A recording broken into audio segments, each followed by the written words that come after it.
예, 우리 이 금요일 저녁에는 스바냐를 살피고 있습니다. 이 스바냐서는 유다의 남쪽 유다의 마지막 왕이었던 마지막 선한 왕이었던 요시야 왕이 활동하기 바로 직전에 있었던 그런 아주 선한 영향력을 미친 선지자입니다. 그래서 므낫세 왕과 아몬 왕의 그 타락한 범죄들 가운데서 이 스바냐가 메시지를 전했던 것이죠. 근데 이 스바냐의 메시지로 말미암아 저는 그렇게 생각을 합니다. 이 요시야가 어린 요시야가 8살에 등극을 해서 16세까지 8년 동안 아마 수렴 청정 같은 걸 했겠죠.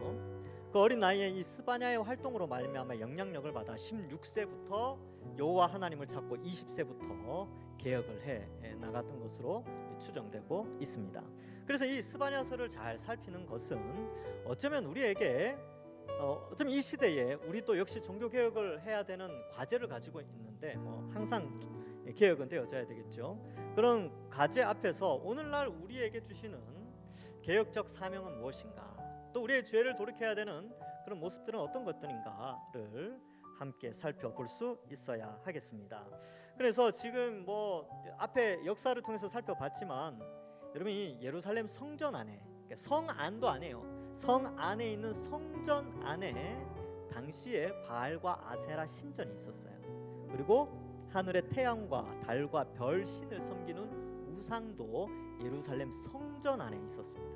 이게 바로 이 므낫세와 아몬 시대 때 타락한 남쪽 유다의 모습이었죠. 그러니까 하나님이 견디기 힘드셨어요. 근데 그때 말씀을 보내시죠. 말씀을 보내어 스바냐를 통하여서 심판의 예고와 함께, 그러나 그들을 버리시지 않고 여전히 팔을 벌려 그들이 돌아오기를 기다리는 하나님의 사랑의 메시지를 스바냐를 통해서 살펴보게 됩니다. 그래서 2절부터 3절에는 야, 너희들 회개하지 않으면 심판받는다. 그 심판은 노아 홍수 때와는 비교할 수 없을 만큼 엄청난 전 지구적 심판이라는 것을 말씀하고 있고요. 4절부터 우리가 오늘 읽은 본문 말씀 바로 앞까지 13절까지는 세 부류의 심판받는 자들을 설명하는데 4절부터 6절까지는 우상 숭배자들, 그리고 7절부터 9절까지는 정치 지도자들, 그리고 10절부터 13절까지는 경제 지도자, 이렇게 부유한 계층의 어떤 강포한 자들, 이들을 설명하고 있습니다. 이들이 다 심판받는다 라는 것을 말씀하고 이제 14절을 기록하고 있지요. 그러면 어떤 심판이냐? 2절부터 3절에 기록된 그 하나님의 엄청난 심판이 도대체 어떻게 구현되어지는가? 그것이 14절부터 18절에 기록되고 있습니다. 14절에 보시면 여호와의 큰 날이 가깝도다, 가깝고 또 빠르도다, 여호와의 날의 소리로다, 용사가 거기서 힘이 슬피 우는도다, 이렇게 기록하고 있죠. 그러니까 여호와의 큰 날은 심판의 날인데 엄청 빠르대요. 그리고 가깝다, 가깝고 빠르다, 이것을 말씀하고 있습니다. 그래서 이 여호와의 큰 날은 심판의 날인데 하나님은 이 말씀을 우리에게 보내시면서 이 스바냐 말씀은 지금부터 한 2000 그죠? 600 몇 년, 670년 그쯤 전 이야기니까 나와는 상관이 없다, 이렇게 생각할 수 있는데 여러분, 오늘날도 똑같습니다. 오늘날도 많은 사람들이 신앙생활을 한다고 하고 또 많은 사람이 이 세상에 존재하지만 여전히 우상 숭배하고 악한 정치를 하며 또한 많은 사람들의 재화를 빼앗고 광포와 또 그러한 삶을 살아가죠. 그래서 이리 타락한 인류를 바라보시면서 하나님은 여전히 지금도 스바냐를 통해서 하신 말씀을 오늘날 우리에게도 말씀합니다. 여호와의 큰 날이 빠르고 또한 가깝다, 가깝고 또한 빠르다. 우리는 생각할 수 있죠. 2000년, 2600여 년부터 빠르고 가깝다 그랬는데 아직도 안 온 거 보니까 앞으로는 멀겠지, 앞으로도 또 더 멀겠지, 이렇게 생각할 수 있는데 그런 생각을 하시면 안 되죠. 여호와의 날은 가깝고 빠르다는 인식을 해야 됩니다. 그리고 이제 지금은 더 빠르죠. 지금 어떻습니까? 신약 성경에 기록된 그 예언의 말씀들이 거의 다 이루어지고 있어요. 마지막 되면 모든 민족에게 복음이 전파되고 혈통적 이스라엘이 회개하고, 그리고 이방인의 충만한 수와 유대인의 수가 차면 예수님이 재림하는데 지금 얼마나 많은 민족들이 예수님을 믿고 있습니까? 그러니까 여호와의 큰 날이 가깝고도 또 가까우며 빠르게 우리 앞에 있습니다. 그러니까 어떻게 해야 된다고요? 하나님께로 돌아가야 된다. 이것이 오늘 메시지지요. 그래서 여호와의 날, 큰 날 이렇게 돼 있고 15절에는 그날은 분노의 날이다 이렇게 돼 있죠. 환난과 고통의 날이요, 황폐와 패망의 날이요, 캄캄하고 어두운 날이요, 구름과 흑암의 날이요 이렇게 돼 있는데 이 마지막 심판의 날은 완전히 변화되는 그런 날입니다. 그래서 베드로후서 3장 10절에 보면 이런 표현이 있습니다. 그러나 주의 날이 도둑같이 오리니, 여기도 이제 도둑같이 온다는 것은 빠르고 갑자기 온다는 거죠. 도둑같이 오리니 그날에는 하늘이 큰 소리로 떠나가고 물질이 뜨거운 불에 풀어지고 땅과 그 중에 있는 모든 일이 드러나리로다. 12절에는 하나님의 날이 임하기를 바라보고 간절히 사모하라. 그날에 하늘이 불에 타서 풀어지고 물질이 뜨거운 불에 녹아지려니와. 그래서 이 세상의 어떤 죄악된 그런 모든 요소들은 다 사라져요. 오직 거룩한 것만 남아있게 되죠. 그래서 새 에덴이 형성되게 되는 것입니다. 계시록 20장 15절에 누구든지 생명책에 기록되지 못한 자는 불못에 던져지리라. 그러니까 이 세상의 것이 다 사라지고, 그럼 다 사라지면 사람들은 없어지겠네요? 그게 아니고 믿지 않는 자들은 다, 생명책에 기록되지 못한 자들은 다 영원한 불못에 던져지게 된다. 이 심판을 말하죠. 그러나 요한계시록 21장 1절에는 또 내가 새 하늘과 새 땅을 보니 처음 하늘과 처음 땅이 없어졌고 바다도 다시 있지 않더라. 그래서 완전히 새롭게 갱신된 이 땅과 새 하늘과 새 땅이 되는 거죠. 그래서 21장 이후에 쭉 보면 에덴 동산을 마치 묘사하듯이 우리가 영원히 살아갈 완성된 하나님 나라의 모습을 계시록에서 표현하고 있습니다. 그래서 여러분, 우리는 머릿속에 이런 인식이 있어야 돼요. 여호와의 큰 날, 여호와의 날 그러면 두 가지 의미라 그랬죠. 심판의 날이요, 구원의 날입니다. 그래서 심판의 날도 가깝고 영원한 구원, 영화의 부활의 날, 우리 몸이 부활하게 되고 새 하늘과 새 땅에서 살게 되는 그 날이 가까워요. 가깝다니까요. 그래서 어쩌면 여기 앉아 계신 분들 중에서는 50년도 안 걸릴 수 있어요. 이게 우리 생명이 끝나는 날이 이제 주님과 함께하는 날이니까 그런 의미도 있고, 아니면 정말 주의 재림이 실제적으로 가깝게 와 있다, 이런 인식이 우리에게 있어야 합니다. 그러니까 주님이 재림하시면 믿지 않는 자들은 다 심판을 받아요. 믿는 자들은 영원한 하나님 나라, 새롭게 완전히 새로워진 이 지구상에서, 새 에덴에서 우리는 살게 되는 것이지요.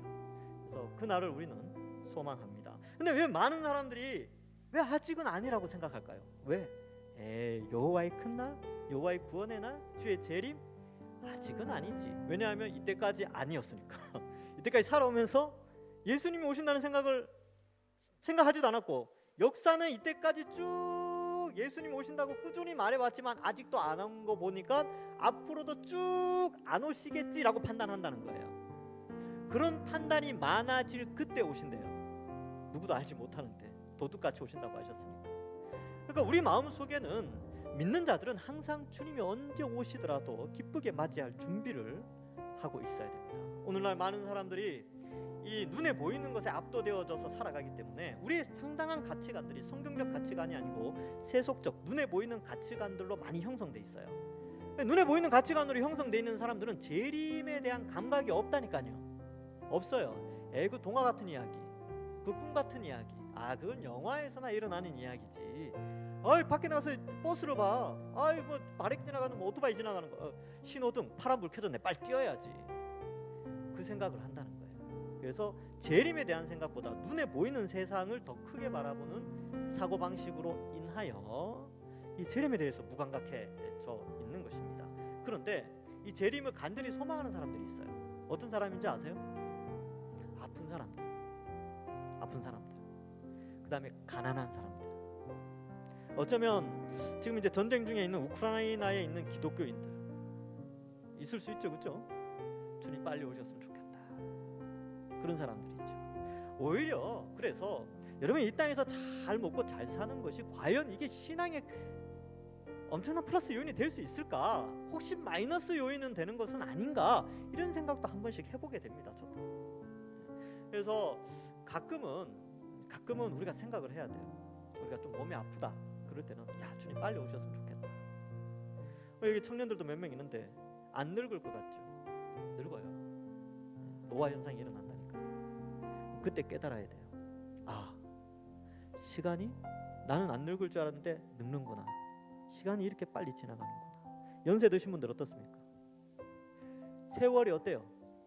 금방 지나가죠. 금방. 세월이 빠르죠. 저희 할머니가 96세에 돌아가셨거든요. 근데 90세 넘어서 제가 찾아뵀을 때 그랬어요. 얘야, 새 90년 금방 지나간다. 진짜 금방 지나가신대요. 그래서 이 정말 주님 만날 날 얼마 남지 않았습니다. 그러니까 이사 몇 번 하면 끝나요. 이사 몇 번 하면, 제가 집사람한테 옛날에 맨날 그랬어요. 야, 이사 몇 번 하면 주님 만나니까 이사 준비 잘 하자. 그런 적이 있어요. 빠르고 가깝습니다. 주님 모시면. 이 인식이 우리에게는 많이 없죠. 근데 이 날이 심판의 날로 지금 묘사하고 있지요. 그래서 황폐와 패망의 날. 그래서 16절에 보면 나팔을 불어 경고하며 견고한 성읍들을 치고 높은 망대를 치는 날. 이게 나라의 형태가 없어진다는 거예요. 그러니까 수많은 나라들이 이 성벽을 쌓고 뭐 군비를 구축하고 나름대로 높은 망대가 있죠. 그러니까 이게 뭐냐면 자기 나라의 견고함을 나타내는 뭔가 건축적인 그런 위대함을 나타낸다는 거예요. 마치 우리와 같죠. 우리와 같이 이 인류가 뭔가 대단한 것처럼 과학 문명과 또 여러 가지 기술을 개발해서 뭔가 대단한 인류처럼 망대를 쌓아가듯이 탑을 쌓아가듯이 쌓아가지만 주님 오시는 날 한순간에 없어진다는 겁니다. 그것을 우리에게 묘사하고 있는 것이죠. 그래서 인간이 스스로를 보호하려고 하는 도시나 성이나 탑이나 이런 것들은 주님의 심판 앞에서 보호받을 수가 없습니다. 그래서 심판의 날이지요. 여기 보면 뭐 이런 것들이 보호할 수가 없어요. 예. 자 17절에 보면 내가 사람들에게 고난을 내려 맹인같이 행하게 하리니 이는 그들이 나 여호와께 범죄하였음이라. 또 그들의 피는 쏟아져서 티끌같이 되며 그들의 살은 분토같이 되리라. 이 17절 내용을 꼼꼼히 보면 이게 마치 지옥 같은 느낌이 들어요. 지옥에 대한 묘사. 예. 고난과 어두움과 그죠? 그리고 티끌같이 피가 쏟아지고 티끌같이 되고 살이 분토같이 되는데 안 죽어. 예. 뭐 그런 고통의 연속들이죠. 그러니까 이 하나님께 끝까지 범죄한 자들은 끔찍한 심판에 지옥 심판이 기다리고 있다는 사실을 우리에게 알려주고 있습니다. 그래서 여러분 이러한 표현들을 하면 이런 성경을 읽으면 이 설교를 하면요 아멘 소리가 안 나오는 게 당연하죠. 은혜가 별로 안 돼요. 괜히 막 우울해지고 그죠? 그렇다니까요. 그냥 주님 사랑하신다, 주님 당신을 사랑합니다, 뭐 이런 거 하면 참 은혜가 되고 감사한데 이런 거 설교할 때 참 힘들어요. 부담되고 또 내 주변에 믿지 않는 자들이 생각나기도 하고 뭐 그렇습니다. 그런데 여러분 성경은 하나님의 말씀이기 때문에 우리가 또 이 말씀도 한번 살펴야 되고 왜 이것을 써놨겠습니까? 왜요? 먼저 믿는 우리가 스바냐처럼 선지자적 역할을 가지고 주변에 믿지 않는 자들에게 복음 전하라고. 그들이 곧 영원한 심판 아래 있으니까 그 심판 아래 있는 사람들 불쌍히 여기고 건져내라고 이런 말씀을 또 적어 놓으신 것이죠. 그러나 정말 하나님을 믿지 않는 자들에게는 심판이 있습니다.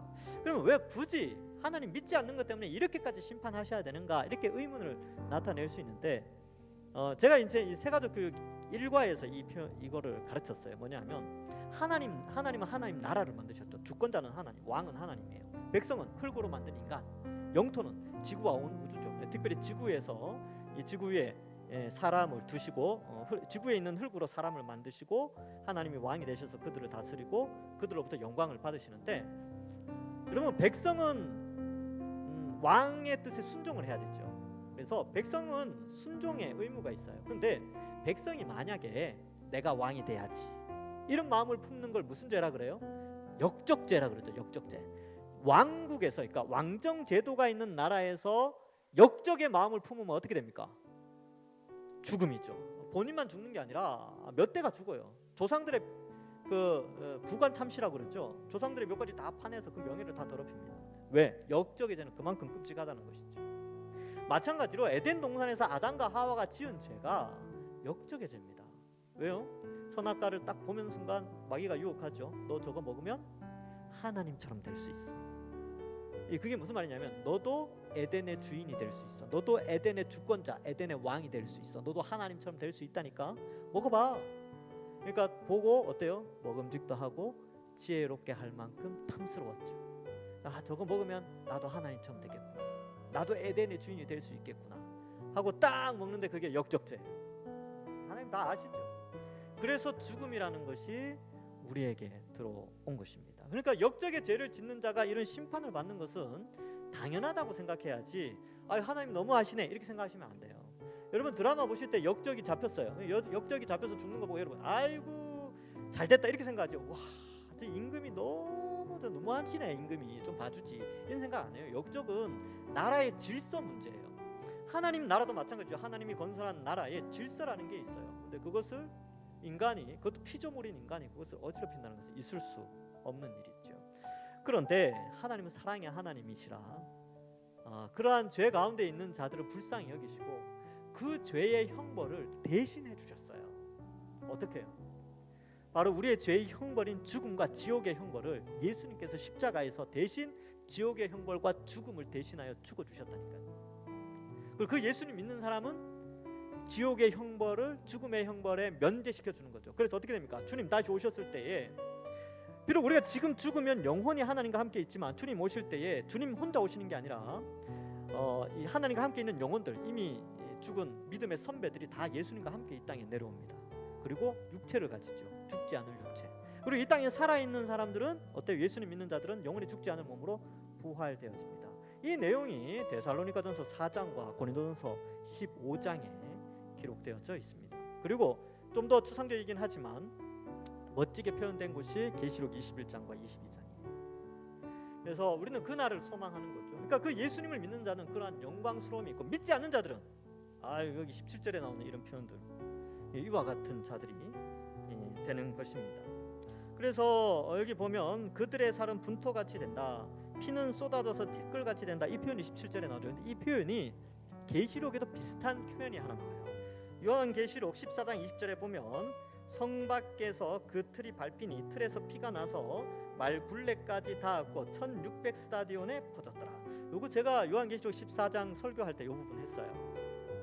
집에 가셔서 홈페이지 들어가서 요한계시록 그 권별 강해 설교 이렇게 파트가 있어요. 예배와 양육에 들어가시면 권별 설교란에 요한계시록 들어가시면 14장 요거 표현해놨는데, 제가 그때 요거 설명할 때 어떻게 했냐면 포도주 틀이 있는데 거기에다가 죄인들을 다 집어넣어요. 그리고 그 틀을 밟는데, 이거 이제 상징이죠. 비유예요, 비유. 근데 그 악인들의 피가 흘러나오는데 높이가 어디까지 쌓이느냐면 말굴레까지. 말굴레가 한 1.5m 정도 되거든요. 그러니까 말 키만큼 올라온다는 게, 말 키만큼 피가 올라와요.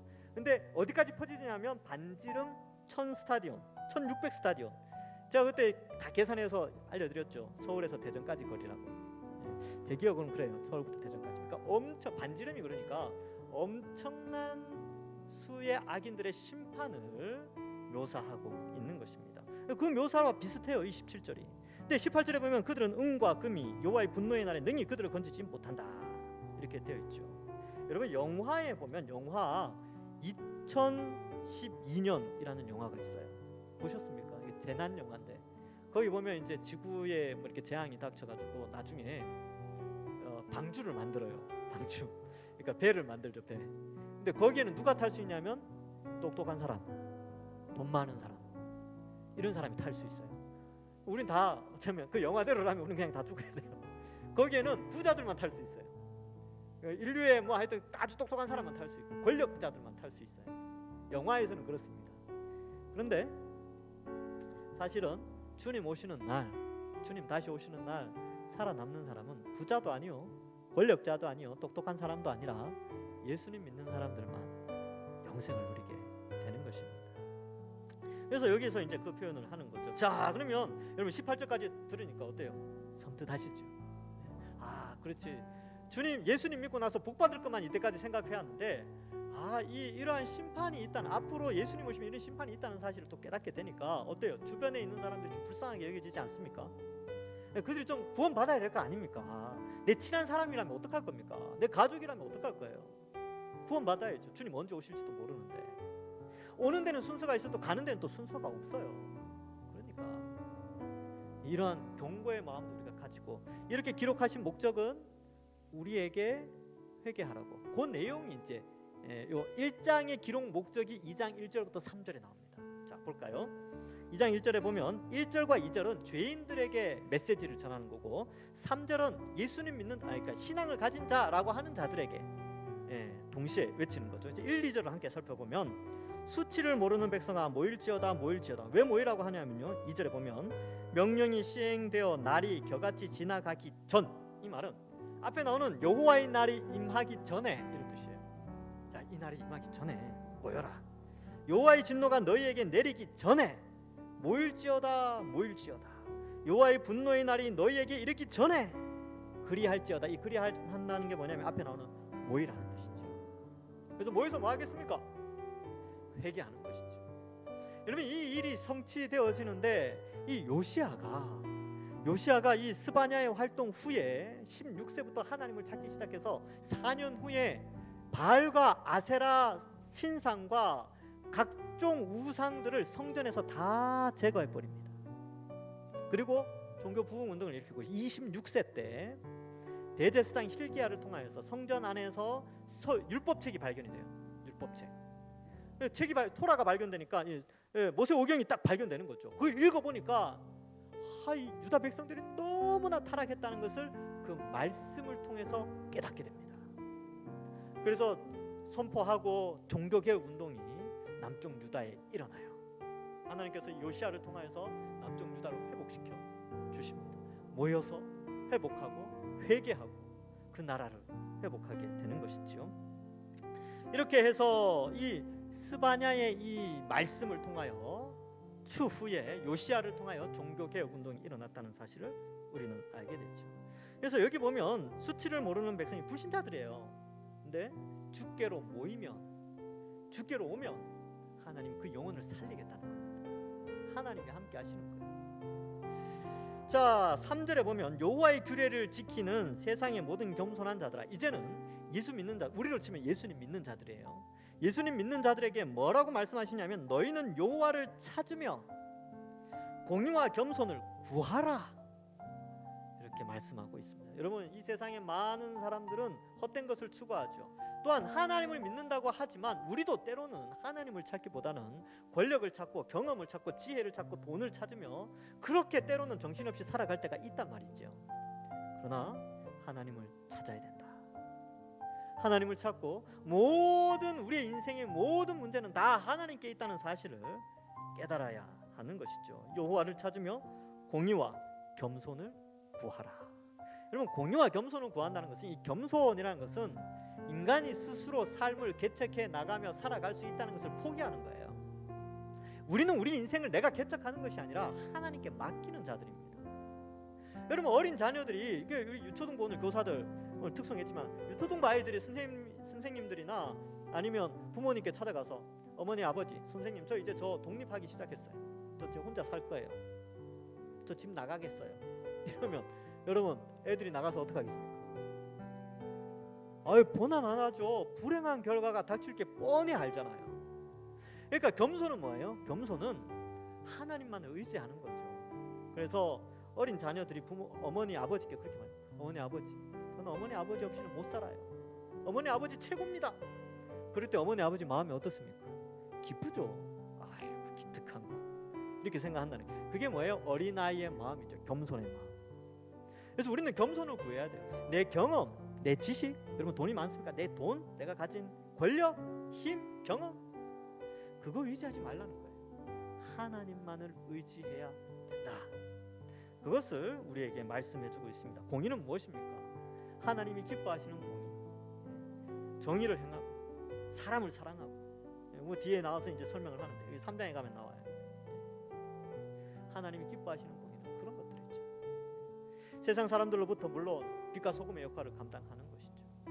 그리고 하나님의 영광을 드러내는 하나님의 백성의 역할을 잘 감당하라는 것입니다. 그러기 위해서 여호와를 찾으며, 이 찾는다는 것이 간절히 찾는 거예요.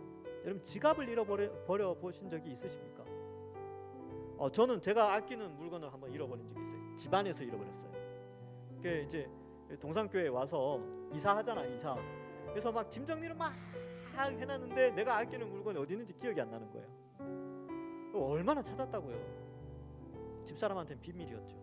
알면 내가 혼나니까. 그거 왜 제대로 못해가지고 그 잊어버리나 이런 소리 들을까 봐 조용히 있다가 집사람 없을 때마다 찾아다녔어요. 온 집안을 뒤졌죠. 결국 찾았죠. 어디 있었느냐? 구석에 가방 보조 주머니 안에 있더라고요. 제가 이사할 때 그 생각해서 요거 여기 이게 이제 해놓고 나중에 꼭 꺼내야지 이렇게 했는데 잊어버렸어요. 근데 그걸 찾기 위해서 얼마나 간절히 찾았겠습니까? 온 집안에 다 뒤졌다니까요. 간절히 찾았어요. 그리고 찾았을 때 어때요? 기쁘죠. 하나님 찾는 것도 그렇게 찾아야 돼요. 간절히. 하나님 계셔야 돼요. 하나님 없으면 저 못 삽니다. 하나님 없으면 답답해요. 간절히 찾는 것이죠. 우리 금요기도에 나오는 이유가 무엇입니까? 우리가 왜 각종 예배에 참석하라고 그렇게 이야기를 합니까? 왜? 하나님을 찾기 위해서. 그게 우리의 본질적인 신앙의 모습이기 때문에 그렇습니다. 우리는 너무 안 찾아서 그런 거죠. 자식들은요, 엄마 아버지 없으면 난리 납니다. 울죠. 우리도 그래야 돼요. 하나님 없으면 안 됩니다. 항상 매일매일 찾고 그렇게 사는 것이 여호와를 찾는 모습이죠. 찾는다는 것이 대충 찾는 게 아니에요. 있으면 말고 없으면 있으면 감사하고 없으면 말지 이런 게 아니에요. 간절히 찾는 것이죠. 그래서 여호와의 분노의 날에 숨김을 얻으리라, 구원받는다 이런 뜻인데, 결국 우리는 예수 그리스도의 십자가 형벌 대속의 복음, 그 하나님의 말씀을 통하여서 여호와를 찾고 우리가 기도하는 삶을 통하여 여호와를 찾는 것이죠. 그래서 이렇게 하나님을 찾는 자에게는 이러한 심판이 아니라 영원한 하나님 나라의 행복, 새 에덴의 영광스러운 축복이 우리에게 있다는 사실을 우리는 기억해야 합니다. 하나님은 오늘날도 이 스바냐의 말씀을 통하여 우리에게 말씀합니다. 돌아오라고, 모이라고. 그래서 분노의 날이 임하기 전에 또 영원한 하나님 나라를 꿈꾸면서 예수 그리스도의 십자가 은혜 감사하면서 여호와를 찾고, 또 이 타락한 세상 속에 눈에 보이는 것들에 압도되어지지 말고 오직 말씀에 순종하여서 겸손하게 공의를 행하는 자가 되라고 우리를 부르십니다. 아무쪼록 여기 앉아 계신 모든 분들은 이 스바냐의 말씀처럼 여호와를 찾고 모여서 기도하고 공의와 겸손을 구하는 모든 주의 백성들 되기를 주님의 이름으로 간절히 축원합니다. 기도하겠습니다. 하나님 아버지, 은혜를 감사합니다. 우리를 택하여 구원하여 주시고 또 말씀을 통하여 시대를 분별하며 하나님을 믿는 것의 귀중함과 또 주님 다시 오실 날이 멀지 않았음을 깨닫게 하여 주시니 감사합니다. 여호와의 날, 구원의 날이요 심판의 날이 곧 가까이 왔다는 것을 알고 늘 하나님을 찾으며 공의와 겸손을 행하며 우리의 신앙을 굳건히 붙잡고 살아가는 저희들 다 될 수 있도록 인도하여 주옵소서. 2600여 년 전 스바냐의 이 활동을 통하여 요시아의 종교개혁이 일어났던 것처럼 이 시대에 이 스바냐의 말씀을 통하여 우리의 심령이 움직여져서 우리 한 사람 한 사람 심령 가운데 하나님을 찾고 우리의 심령이 개혁되어지는 그런 은혜도 이 시대에 허락하여 주옵소서. 이 시간 우리와 함께하여 주실 줄 믿사옵고 감사드리오며 예수님의 이름으로 기도하옵나이다. 아멘.